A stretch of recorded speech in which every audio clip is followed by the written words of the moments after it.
আমরা তখনও খুব ভালো বন্ধু ছিলাম।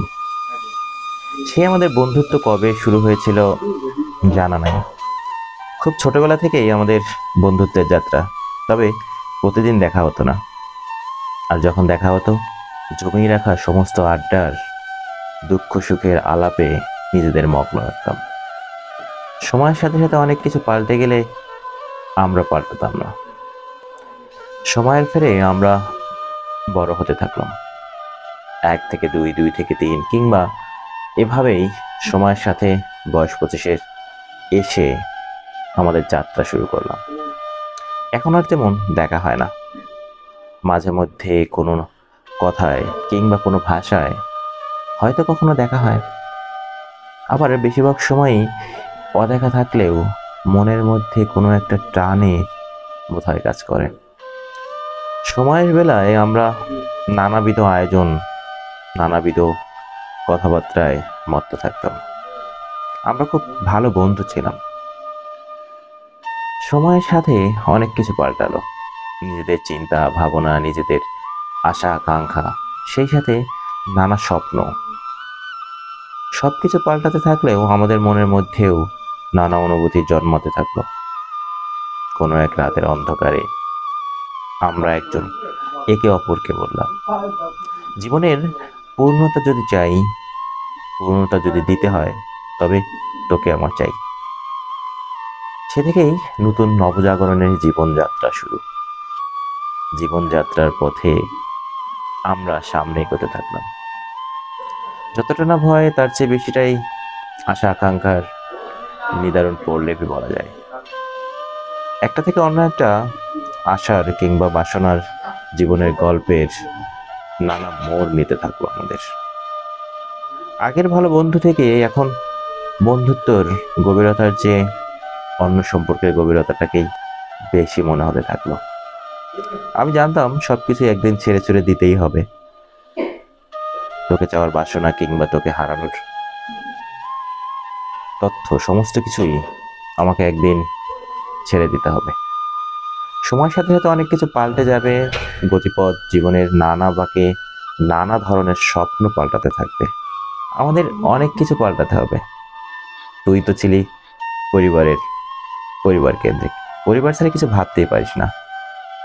আমি বাউন্ডেলে, তাই আমার ভাবনার কোনো অবকাশই সেখানে নেই। বাউন্ডালে জীবনের একটা লাভ আছে। অনেক কথা বলবার থাকলেও অনেক কিছু বলা যায় না। হয়তো অনেক কিছুই বলে দেওয়া যায়, সমস্ত কিছুতেই অন্য কোনো কারো অস্তিত্ব থাকে না। কারণ বাউন্ডেলেদের সংসার হয় না। মানুষ এটা ঠিকই বলে।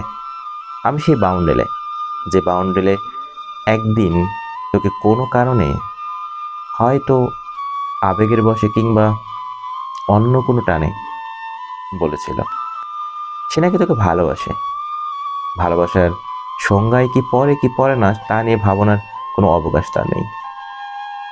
কারণ বেশিরভাগ সময় ভাবতে গেলেই স্মৃতিটুকুই হারিয়ে যায়, তাই ভাবতে পারেনি। সময় যত গড়িয়েছে, জীবনের পথে নানা বাঁকে নানা রকমের ঘটনা কিন্তু ঘটেছে। একটা সময় এসে মনে হয়েছে তোকে ছাড়তে হবে। পৃথিবীর সমস্ত কিছু, যার জন্য এত কিছু, এত আবেগ, এত ভাবনা, এত সময়, তাকেও নাকি ছেড়ে দিতে হবে। সময়ের সাথে সবকিছুই ছাড়তে হয়। সময় পরিবর্তনশীল, সময় পরিবর্তন করে নেয়। তবুও ছেড়ে যাওয়া কিংবা ছেড়ে দেওয়া কি এতটাই সহজ? সময়ের দৃশ্যপটে নানাবিধ পরিবর্তন আসে আমাদের মাঝে। পরিবার, সমাজ কিংবা নানা কারণে জীবনের উত্থান এবং পতনের মধ্যে দিয়ে আমাদের চলতে হয়। জীবনে সফলতার সংজ্ঞা বলতে ভালো চাকরি, ভালো অবস্থান কিংবা ভালো কোনো কিছুই হয়তো ভালো। কিন্তু বাউন্ডেলেদের আসলে ভালো কোনো কিছুই থাকে না। আর এই বাউন্ডেলেদের প্রেমে পড়াও অনেক কঠিন। কাউকে বশ মানিয়ে কিংবা কারো সামনে উপস্থাপন করে তাদেরকে খুব বেশি দূর এগিয়ে নিয়ে যাওয়া যায় না। তাই তো দিন শেষে ভালো বন্ধু থেকে ভালো শত্রুতে পরিণত হয়েছে। আমরা যখন খুব ভালো বন্ধু ছিলাম, তখন হয়তো এত কোনো কিছুর বাছবিচার ছিল না। যখন ভালো বন্ধু থেকে ভালোবাসা কিংবা প্রেমের সম্পর্কের কাছাকাছি এসে পড়লাম, ঠিক তখন থেকেই প্রেম তো দূরের কথা, তখন থেকে শত্রুতে পরিণত হলাম। ভালো বন্ধু, ভালো শত্রু, এর চেয়ে ভালো কিছু হতেই পারে না। যার জন্য জীবনের সমস্ত কিছু অপেক্ষা করানোর মতো অবস্থা হয়, ঠিক তার জন্যই জীবনের সমস্ত কিছুর ধ্বংস করে দেওয়া যায়। জীবন, জীবনের অনুভূতি, সমস্ত কিছু ধ্বংসের দ্বার প্রান্তে। আমার মাঝে মাঝে মনে হয় ভালো বন্ধু থাকা অবস্থাতেই ভালো ছিল। এত কিছু করে এসে, এত দূর পথ হেঁটে, জীবনের কোনো এক প্রান্তে এসে এখন ক্লান্ত লাগে। নিজের সাথে যুদ্ধ, নিজের বন্ধুর সাথে যুদ্ধ, কিংবা পারিপার্শ্বিক সমস্ত কিছুর সাথে যুদ্ধ করে এখন মনে হয় খুব ভালো শত্রুতে পরিণত হয়েছে।